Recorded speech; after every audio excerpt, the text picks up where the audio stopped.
कोणाची दुश्मनी करा, पण आपल्या सख्या भावासोबत कधी दुश्मनी करू नका. हे मित्र गित्र फितूर मित्र हे काय आपण पाचतो म्हणून आपल्या सोबत आहेत. पाजणं बंद करा, हे तुमच्या सावलीत सुद्धा उभे राहणार नाहीत.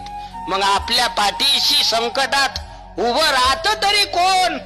तर आपला सक्का भाऊ असतो. अरे एका माईच्या स्तनातलं दूध पेलेलं असतो आपण. आपला आपल्यालाच लागत असते. हो तुमचा वाद झाला असेल, नशीन बोलत तुम्ही एकामेका संग. नका बोलू, नका जाऊ एकामेकाच्या घरात, नका पाहू एकामेकाचं तोंड.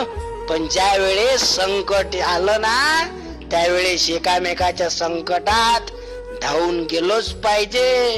रक्ताचं नातं संपलं नाही पाहिजे दादा.